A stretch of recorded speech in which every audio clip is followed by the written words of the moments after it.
Hi, everyone. Welcome to the Kimberly Cloud Show. I'm your host, Kimberly Cloud. I have a very special guest here for the show today. Can you go ahead and announce to the world who you are and where you are calling from?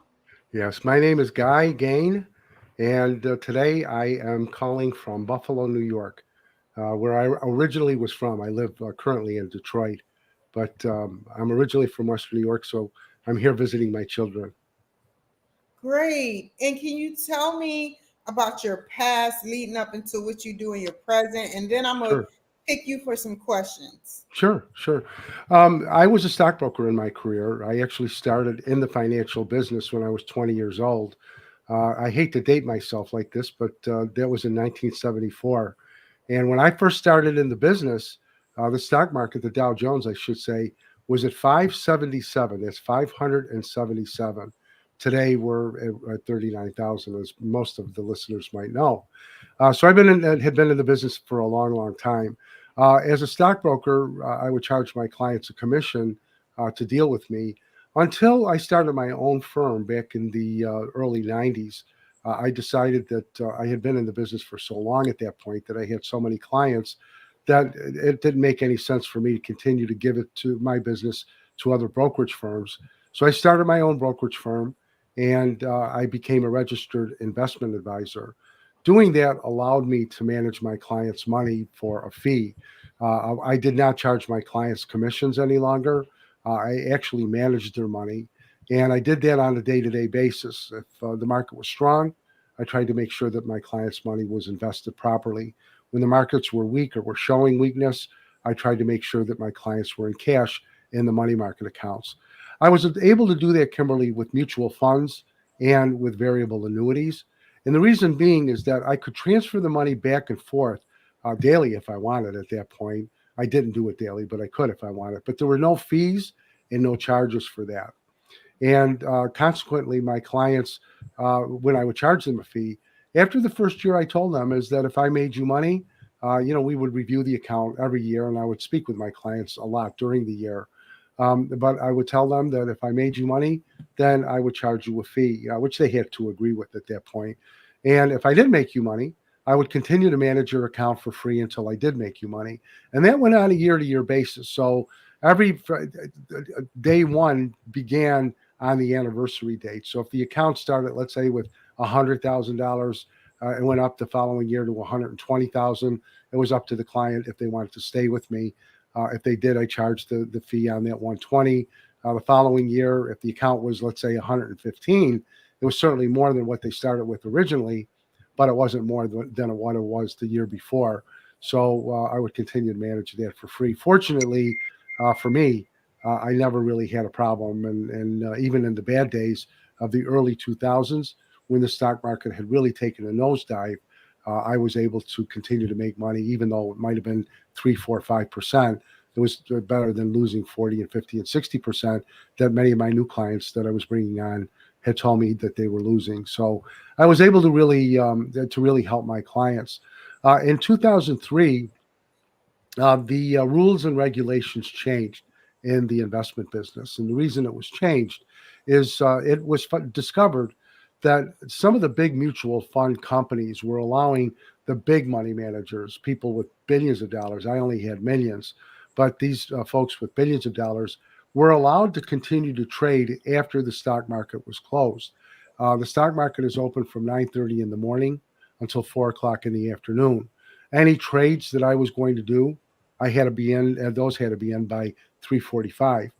The reason that some of these folks were trading so heavily and were trading after hours was because they were privy to the information that was being generated overseas, especially in Asia, and they were able to make really take unfair advantage where the regular client didn't have that capability. So when that happened, it took a couple of years, but the industry changed where they no longer would allow people like me or anybody really to transfer the money back and forth the way I had done. So I would do anywhere between 70, it averaged out to be between 70 and 90 transactions a year. Unfortunately, I was no longer able to do that, and my business was going to, really go out of business.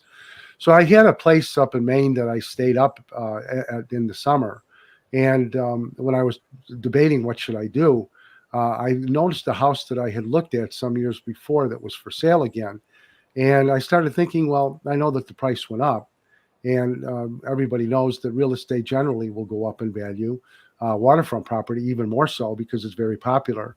So the more I thought about that, I thought, well, maybe I'll give my clients an option that they can transfer into a real estate investment trust that is invested in waterfront property. And I wanted to find one, that did that. So when I went back to my house later that day, I looked on the internet and I couldn't find a company that was doing that. And I thought, this can't be that I thought about this. I mean, who am I? But I did find out that, no one had done that, and it was a great idea. When I went back to my office in Buffalo, I spoke to some folks there, and I spoke to a couple of investment bankers as well. And Kimberly, everybody loved this idea. They thought it was just a fantastic a way to go. So we started to build a new company, and I was getting close to kind of semi-retiring, take more time for myself. But I went to work really and started building this new company. What had happened is some of the brokers, when we were bringing in money for operational expenses, so I didn't have to lay off anybody, a couple of my brokers had decided to get creative, and they started misleading some of our investors and just outright lying to them, actually. A few years later, in 2008, when they got caught, because I actually started the company in 2005, in 2008, when they got caught, in order for them to avoid some pretty hefty fines and some pretty stiff jail terms, decided to get their story straight and say that I was the one that instructed them to lie and mislead clients. That never happened. I would never do that. And for those folks that know about a broker, there are a broker's report that people can get online. I never had a complaint in all of the years that I was a broker, which is, something I was always proud of. But I found out a couple of months later from one of my other brokers that the three that were involved in this had gotten together to get their story straight. It was ironic because when the government came into my office back in May of 2008, I had no idea what was going on. And the next day, when all of my employees they came back into the office in Buffalo, I told them, I said, we're obviously under investigation, and whatever you do, tell the truth because we've got nothing to hide. Well, little did I know. And I fought with the government. I became a target of the U.S. attorney a few months later. And I fought with them for, years to try and convince them that, I was innocent. I ended up taking 2 polygraph tests, and one was a voice stress analysis, which is something that the CIA and the FBI do use. At least that's what I've been told. And I also took a wired up one, and I passed both of them. So I ended up, pleading a few years later when I found out what could happen if I lost at trial. And, the rest became a nightmare at the time, but a blessing as I look back on it. How many years did you get? Was this the FBI and CIA investigating, or just the FBI? No, actually, the people that served the search warrant to my office, there was, from what I remember, about 12 to 15 agents, were actually from the postal inspectors. And, they were playing good cop, bad cop with me. They segregated all of us, actually, in the office, so none of us could talk. And I know that the government denied this later on, but they would not let me call my attorney, to let him know what was going on. Of course, they said, oh, no, we did, but they didn't. But when I finally pled, well, I should say that I got indicted a few years later, and I got 51 counts, a 51 count indictment. And I looked at that and I thought, well, where are they getting this stuff from? This was just almost like a repetitious type of thing. And what I found out from a criminal attorney is that when the government puts more counts on than maybe two or 3 or 4, the more counts that they have on an indictment, the weaker their case is. And if you go to trial and you lose just on one of them, you're found guilty on just one of those counts, the judge can throw the book at you even with that. What had happened is, knowing this, And finally realizing what was going to happen to me if I went to trial, I ended up pleading. And it was heartbreaking that I had to admit to something that I didn't do. But when I got sentenced, the judge gave me 13 years. And it was just unbelievable. My family was shocked. I was shocked. But by that point, Kimberly, the folks that were investors in our company had already been given a picture of me as the ringleader of a scam, that I was ripping off people. And of course, they added in there that I was targeting the elderly, which I think we had maybe 4 or 5 or 6 clients that were over 65 years of age. But all of that makes for good press. And my reputation, which, as I said, was very solid at one time, had been totally destroyed. I don't blame the folks for being mad. I mean, they had a great deal of trust in me, but it was ironic because my own clients actually came to my sentencing and said, Mr. Gane never lied to me. But, the government had already made up their mind, and, that's what had happened. So Who was the attorney general at that time? Who was the attorney general at that time, and were you Democrat or Republican at that time? yeah, at that time I was a Republican. President Obama was in office at the time, and Eric Holder was the U.S. attorney, the attorney general in Of Washington. New York.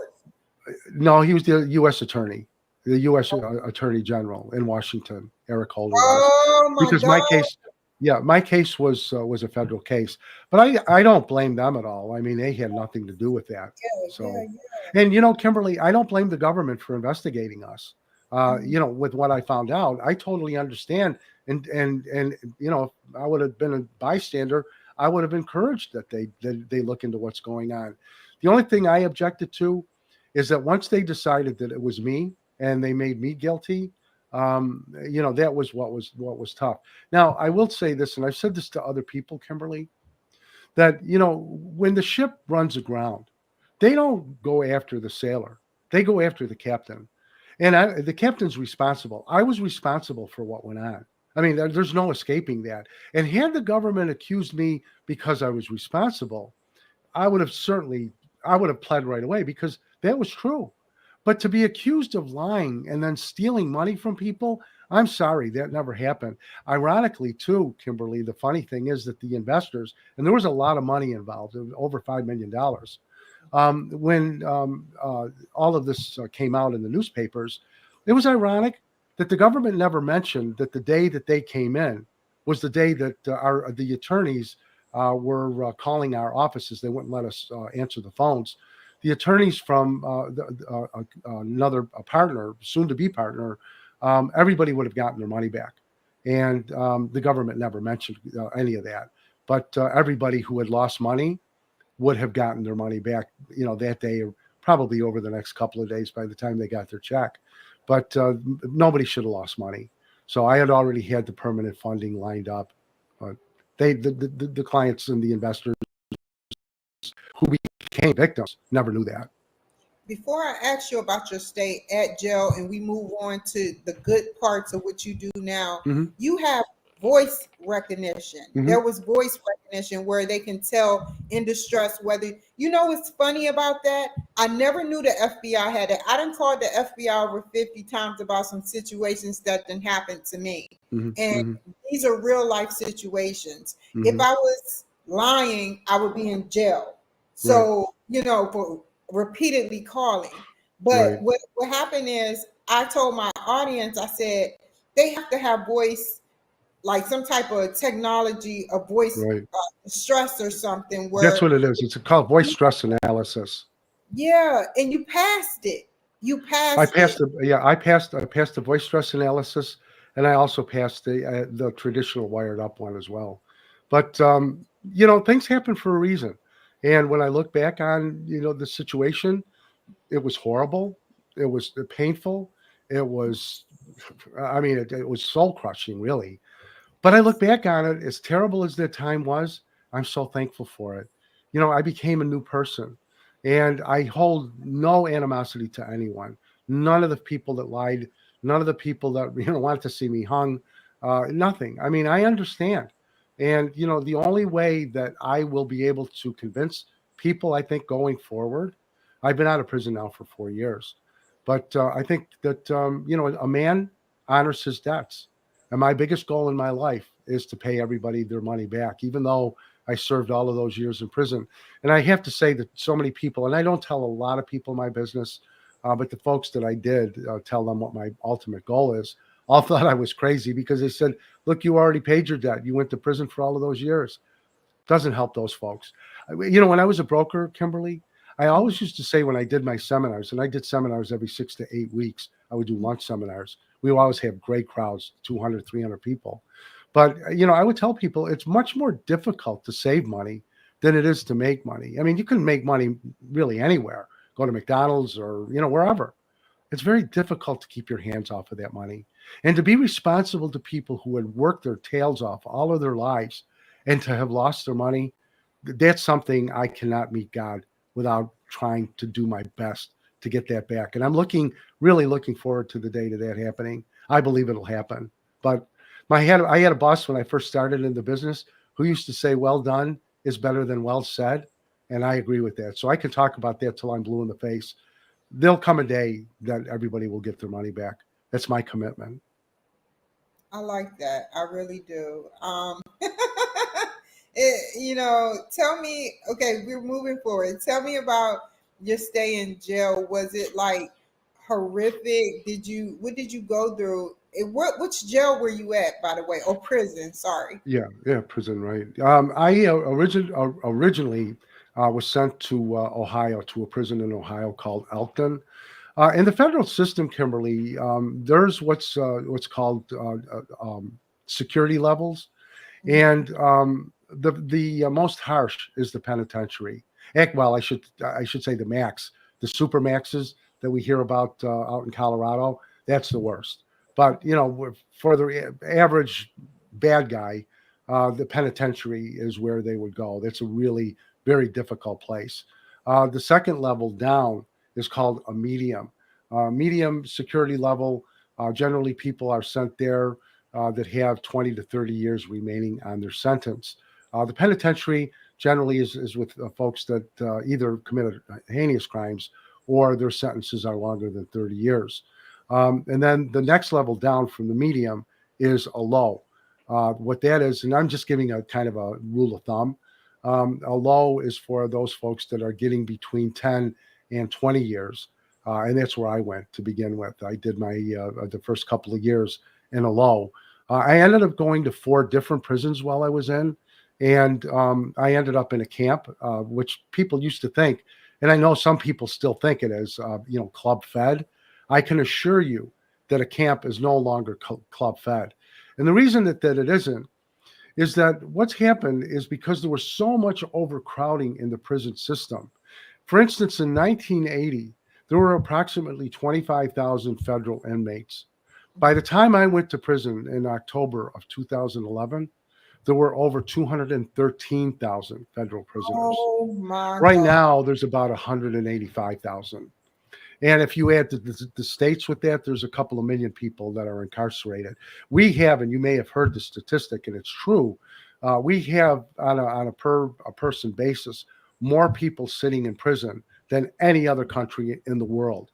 The United States makes up about 5% of the world's population.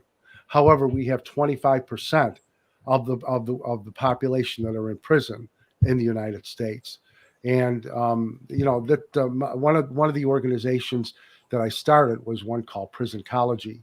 And the reason I started that firm or that organization was because I wanted to have people who had no idea what to expect going into prison to have some sort of a primer, some sort of an idea. Because when I walked into that prison, Kimberly, I was stunned. Here I was a white collar guy who just couldn't even believe what was happening. It was happening. And the noise, the mayhem that I walked into the block, people say, oh, my heart got broken. But you know what? It was the only time in my life I actually felt my heart cry. I thought, what am I going to do for the next 13 years here? I ended up I ended up doing 9 years because a law was passed in 2018 called the First Step Act. But, I was more fortunate than so many people. A lot of the people that I spoke with had been in for 20, 30, 40 years. And I don't even know. People do get institutionalized. And what an institutionalized, what that means is that you're used to the same thing happening day in and day out. We all used to joke that it was Groundhog Day. It was every day was the same.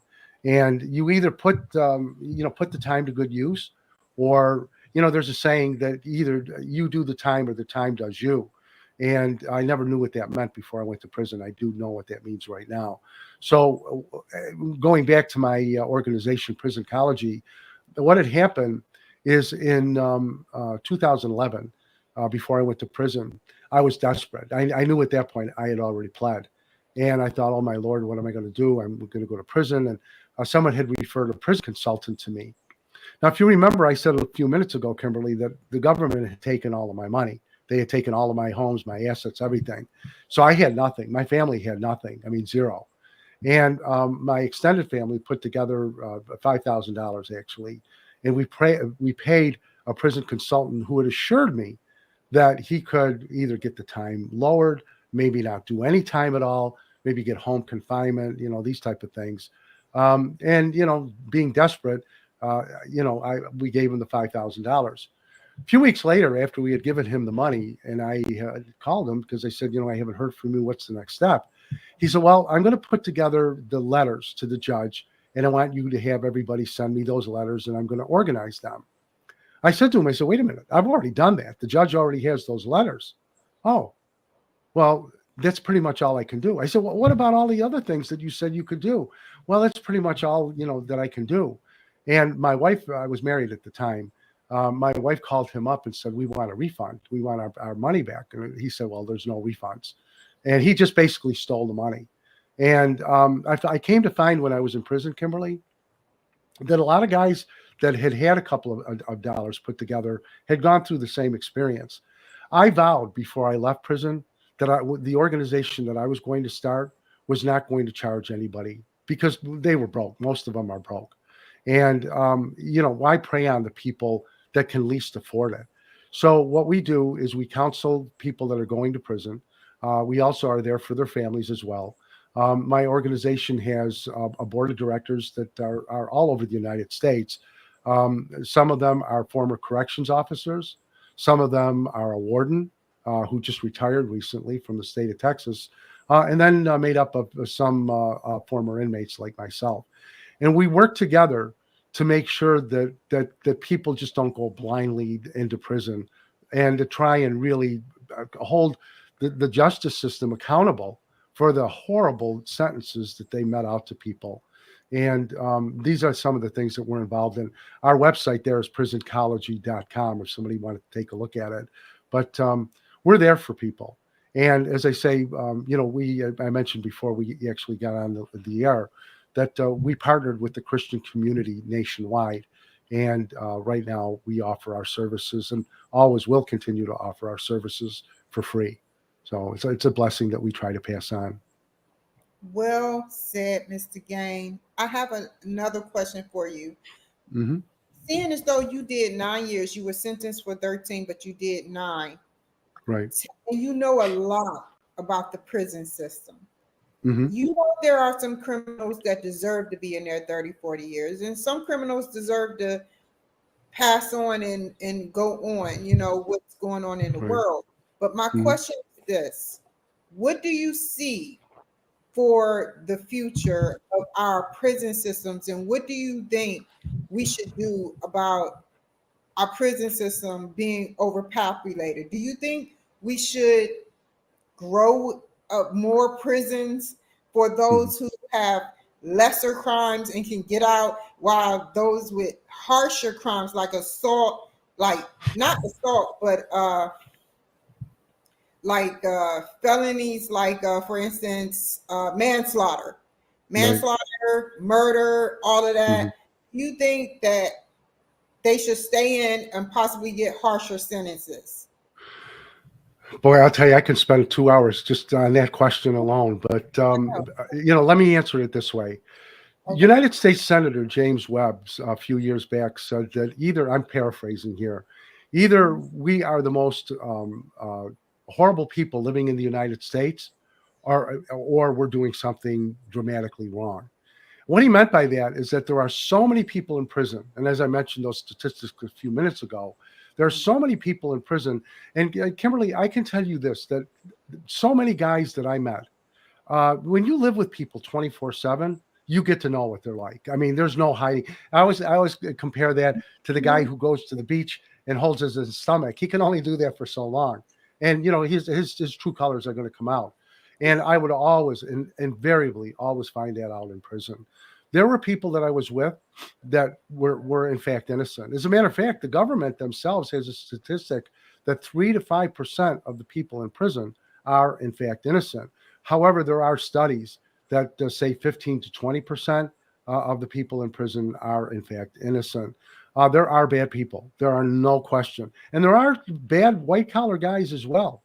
And I'm differentiating only because of the fact that when you're in a gang, let's say, or in organized crime of some sort, you're selling drugs, you accept the fact that there are ramifications for you doing what you're doing. You could get shot, you could get killed, or you could go to prison.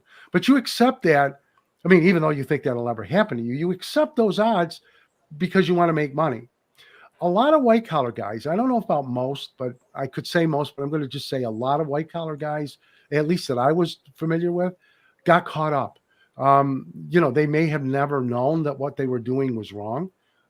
They may, in fact, as I said before, were completely innocent. I didn't see an awful lot of people that I would think were innocent. I did hear stories from guys. They would share their stories with me. But there were some that just were not innocent or were not guilty. But almost to a man, I would say that people are over sentenced. To answer your question directly, I think that the government, whether it's state, local, federal government, needs to really take a look at themselves, because we have become what's called the prison industrial complex. And what that means is that they built all of these prisons in the late 80s and the early 90s to house all of these inmates that they did not have at the time. They made sure that they packed those things up. As a matter of fact, prison became so popular that you have private institutions now that run prisons. And if I could just use my own example, when I went to Elkton in Ohio, I had been told at that time that Columbiana County, where that was located in Ohio, it's near Youngstown, was one of the poorest counties in the United States. And it was no accident they were building these different prisons, and I don't know about poverty stricken, but certainly they were building them where there was a lot of unemployment. In a big prison, you have about 100 to 200 people, staff that are working there, but it's all of the ancillary businesses that feed that prison. There's the grocery, there's everything. I mean, and you have so many businesses that feed off of that institution that it's very difficult for a prison to move out of there. And I think a lot of people that are interested or hear about prisons may have heard how different communities that are losing their prisons because they're closing them or transferring them or whatever, are screaming, saying, "What are we going to do? We can't lose our prisons." And it's kind of sad when your livelihood depends on the misery of others. And again, there are no question there are bad people out there. And I met a lot of them. I did. I met murderers. I met child molesters. I met them all. But the thing is that those people need to be put away. The public needs to be safe from people like that. But I just think that, like Senator Webb had said, we just put too many people in prison. And I'm not saying that because I was in. I mean, you already know my story. But the thing is that these are the things that we try to tackle. But Kimberly, who the real victim is with all of this? Yes, you have the investors and victims and so on, but it's the families. Because when dad goes to prison, what happens to the child? You got a young kid who's 10 years old whose dad had just got thrown away for 20 years. He's probably going to end up on the street unless he finds God, which is what our organization really promotes, is aligning with faith. But he's going to end up on the street. And I can't tell you how sickening it was to see guys in the same cell. Yeah, the guys in the same cell were father and son. Yes. Or grandfather father and son. Yes. It Yes. happened. People say, oh, that doesn't happen. I seen it. And I didn't see it once or twice. I seen it a lot. And Yes. or a guy goes to prison, and a young guy goes to prison, and the guard says, oh, I remember your father. I mean, that's pretty bad. And when we have to do that to our children, I mean, and you're setting them up for failure. And setting it up for failure, too, is something that's very difficult for a guy who gets out of prison.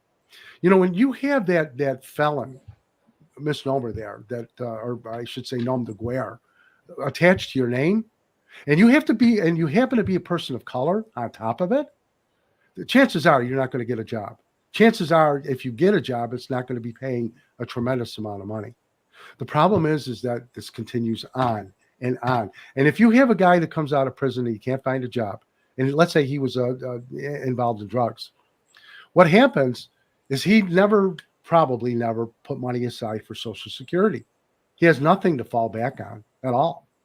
And there's a lot of programs that are not available to a felon if they wanted to go back to school, let's say, and start a career there. When you're a felon, there's many certifications that you cannot get. I won't list them all here, but there's a lot of them. So the thing is that what happens is a guy who's not making any money, he has no food, he has no shelter, because he can only stay in the halfway house for so long until his term is over. So what does he do? He's almost forced to go back into the life of crime that got him in trouble to begin with. And he ends up back in prison. It's a revolving door.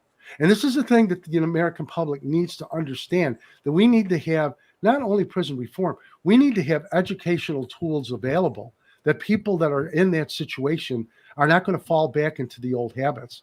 And these are, again, some of the things that we talk about or we deal with, I should say, in prison ecology, is to try and help people and not have them repeat offenders. But I've seen so many people that would come back in over my time, and it was really sad. And I don't care how old the person was, it could be young, it could be older. And it was really a sad thing to see. But it's almost, people are almost set up for failure. A guy like me, who was a white collar guy, who had an education, who kind of knew my way around, and I was still lost when I came home. I had no idea where I was going to go to work, what I was going to do. I remember when I went a few months, I came home, by the way, in the middle of COVID. So I remember when I came home, I had to go receive a state ID in Michigan. And, when I talked before about people being institutionalized, I realized, unfortunately, that I was, because when I went into that building, I was still wearing a bracelet at the time, an ankle monitor. When I went into that building, I had a panic attack. I didn't know what to do. I didn't know, I kept thinking that I don't belong here. I don't know what these people are going to do. I was scared. And I remember my son had dropped me off there and was waiting for me in the parking lot. I said, Jeffrey, you got to come and get me. I can't stay in here. And I left. And you had to make appointments at that point to go into official buildings. And so it took me a little bit longer to go get a state ID. I eventually got my license when I got on probation and all of those things. And I'm not on probation or anything. I'm completely free now. But it was funny because all of the things that we're talking about here, I really wouldn't be able to talk about because the government wanted me to sign what's called a confession of judgment. What that meant is that I was confessing that I owed people money. I was more than happy to do that. On the condition, however, that I would sign it if they took the gag order off, which would prevent me from speaking about any of this when I got out of prison, and I wouldn't do it. I probably got more time because I wouldn't sign that, because the judge did bring that up at my sentencing, that I refused to sign the confession of judgment. I said, Your Honor, I've always been willing to sign that. I said, but I'm not going to do this without the gag order being taken off. And so it's my belief, I don't know this for certain, but I think that I probably got more time because of it. Wow, Mr. Guy. My father and brother, they both were in jail repeatedly over the course of like 5, 10 years in. Joke. They would literally joke about people saying, "Oh, your dad was in here last year. Oh, your brother was in here last year." Like you All the said. time. Yeah. So All the tell time. me, and I want to be honest. I've been in jail for a whole 9 months, and it felt like Mhm. 9 years. And Of course it did. yeah, it was terrible. I had nobody to give me rations, and just imagine that the whole 9 months without extra food, just the 3 meals in a day, 3 meals in a cot, I basically. know. I know. I know. So tell me, I go ahead.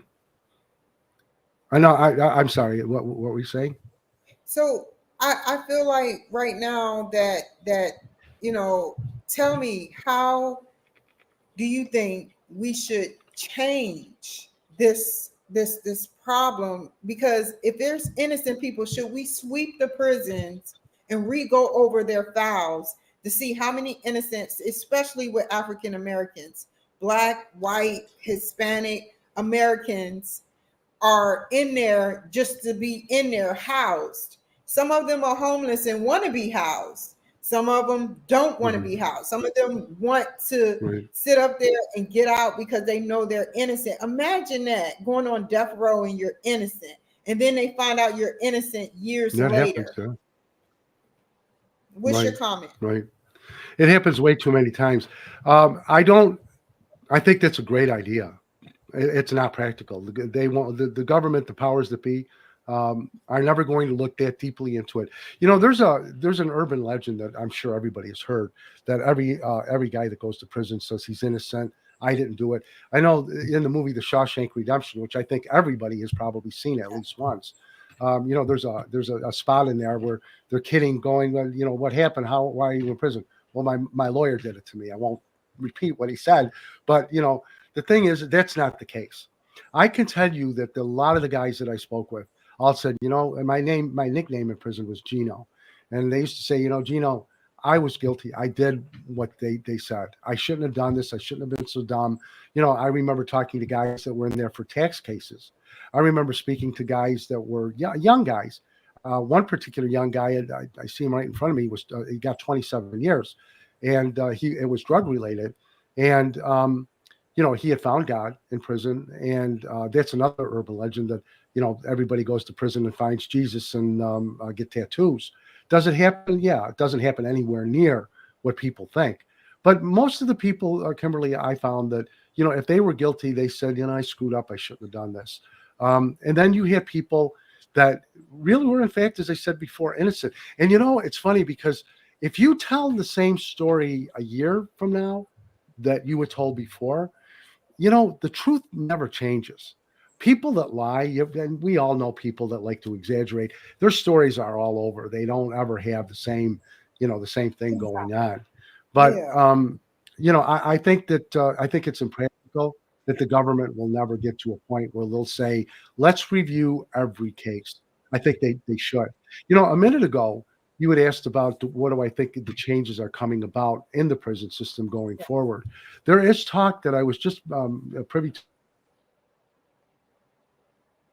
about having a monitor, an electric monitor put on people that are low level offenders. Instead of sending them to prison, they can stay home and work.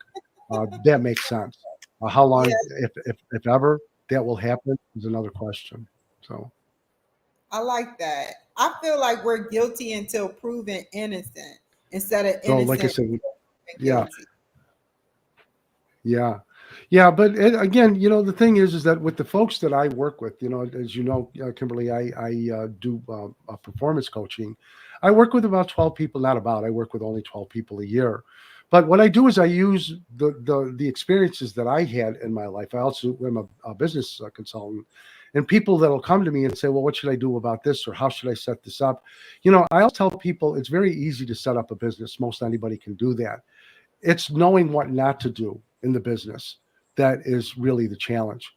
And for someone like me who has been through that, who hired people that quite frankly I shouldn't have hired. There were a few that gut feeling that I always refer to as the Holy Spirit telling me not to hire this person. You know, ironically, the folks that as I was interviewing them, you know, one was an attorney that we wanted on staff. I kept hearing, "Don't hire him, don't hire him," and I ended up hiring him, and that didn't work out, and we'll leave it like that. But the thing is that it's knowing what not to do, because people don't know what they don't know. You don't know to ask a question if you don't know about what the question pertains to. And I think that's one of the things that someone like myself and people like me are able to, impart to other people, so they don't end up in the same situation. And some of my social media accounts, I put on there that I'm the guy who's been there and done that. And my mission really right now is to take years off of other people's learning curve. What I had to go through was a terrible way to learn. But for me, again, as I said before, it was horrific to go to prison, but I am very thankful for it. I really am. Tell me, moving on, I would love to continue to talk about prison, but I want to know about the marketwatch.gane.com, because in my class we have Market Watch. We go to Market Watch for information, or Yahoo Finance. Tell Mhm. me about your Market Watch, Right. what it entails. Yeah, my site, marketwatch.gainwisdom.com. What I do there, which is a little different than the Market Watch that you're thinking about, Market Watch that you're referring to gives an overall view of what's going on in the stock market. It's very helpful. And what it does is it shows what happened in the market, what's going on in the market, what news people should be aware of. It is an excellent, excellent site. Mine, we use marketwatch.gainwisdom.com to go to my site, which is Gain Wisdom. But it's when I do my weekly newsletter, it's a weekly update of the stock market. And in that, I explain what's going on with the market, what happened the previous week, and where my suggestion, because I can no longer manage money, but where my suggestions are to where to put that money, to where to invest that money. But what I did, Kimberly, is when I started this a few years ago, actually it's coming up to 2 years. The reason I had done that is I was thinking about the folks that are like in the department stores, like a Walmart or Target or stores like that those folks never hear from a broker. And most brokers cannot deal with someone's 401k if it's been, at another location, like a store or something like that. But, with my site, the person can read what's going on. And I encourage people to take a look at it. But what we do is we really analyze what's going on. And I use a lot of different tools to analyze what's going on with the stock market. And we have an archive. So all of the newsletters that we did for the last 2 years are all there. I mean, a person can go all the way back to August of 22 when I first started doing this. But my whole theory, and it was the same theory when I was managing money, is it's easier to make up a small loss than it is to make up a large loss. What happens is somebody puts money into an investment, and let's say somebody invests $10, and the investment goes up to $12. Well, then all of a sudden the market turns around and that $10 is now worth $8. Well, you just gave away a lot of profit. And when I used to do my seminars, what I used to ask people is that, let's say you started with $10,000 and the market turned around and you lost half of it. You lost $5,000. I would ask people, how much do you have to make just to get even? Not to make money, just to get even. People would raise their hand and say, well, 50%. Well, no, it's not 50%. It's 100%, because you have to double your money now just to get even. But if you were taking that $10,000 and had gone down to, let's say, 9,500, and you put that into a cash investment like a money market account that is safe, then when the market starts coming back, you can transfer that money back into growth or something like that. And that really is what, in a nutshell, is what we do. But I use a lot of different sources for my analysis.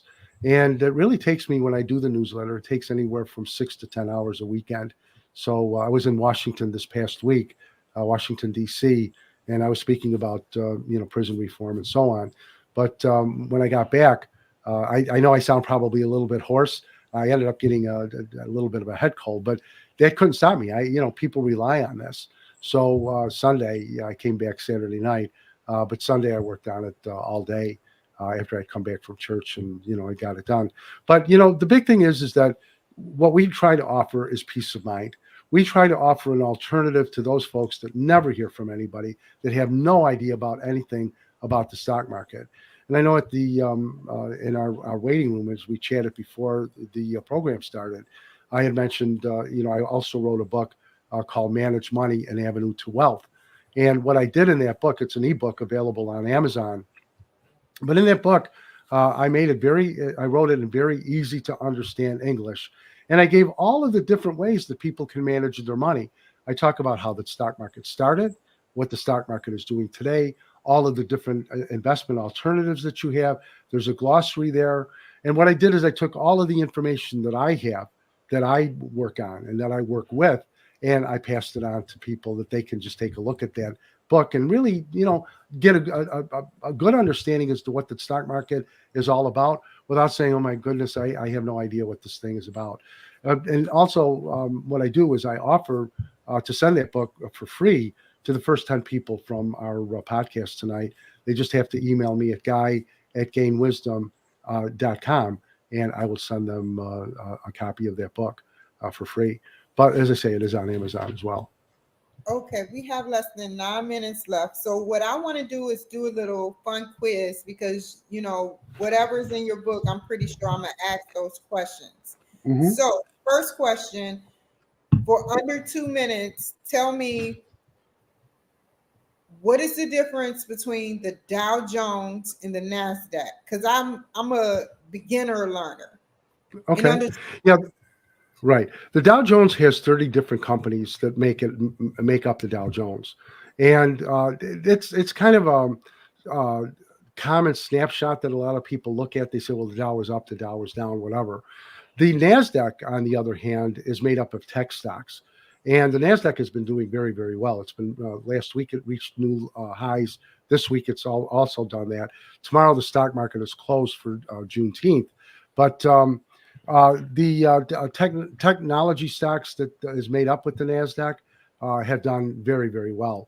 If somebody was looking at the market, what we consider like the Dow Jones, my suggestion, and I talk about this on my website, is to look at the S&P 500. That's the Standard & Poor's 500.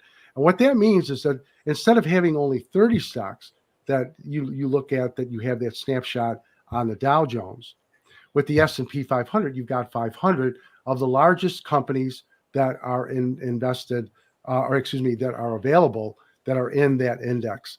And I think that it's more important that people pay attention to the S&P 500 than to the Dow.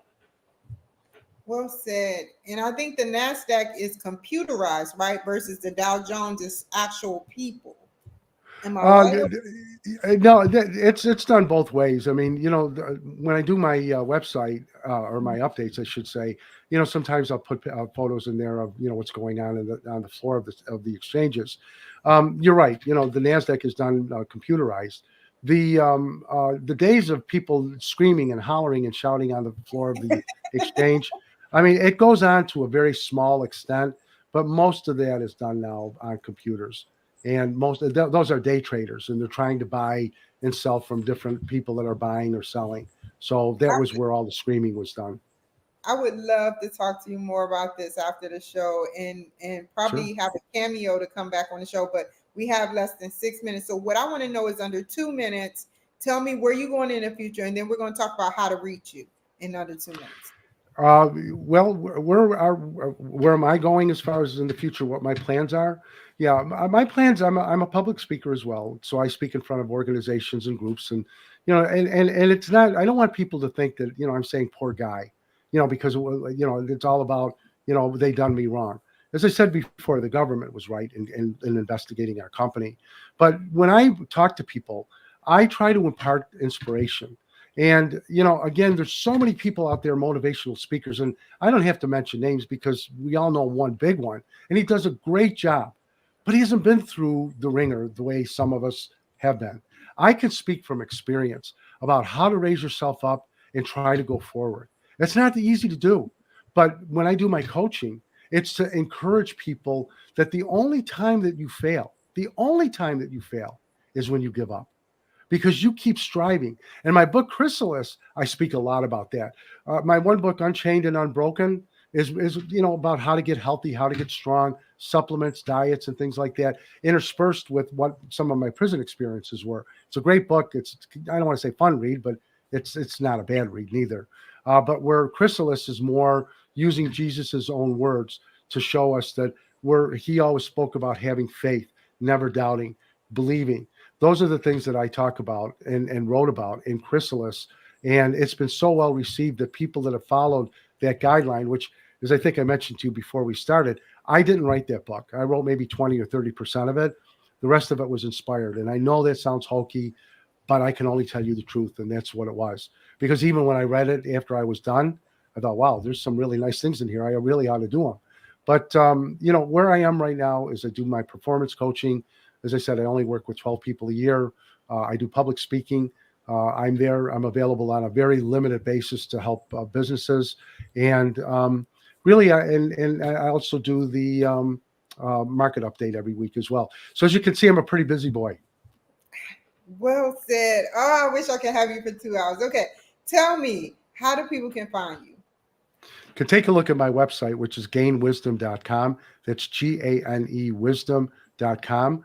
Or if you'd like to you have a question or you'd like a copy of my ebook of Managed Money, you can write to me at guy@ganewisdom.com. So either one of those places you can get a hold of me. There's a contact section in the website as well. So I think you'll find the website interesting. Well said. I will look at that later. Thank you Thank you. so much for Oh, joining thank you. on the line. And I will see you guys another time, okay?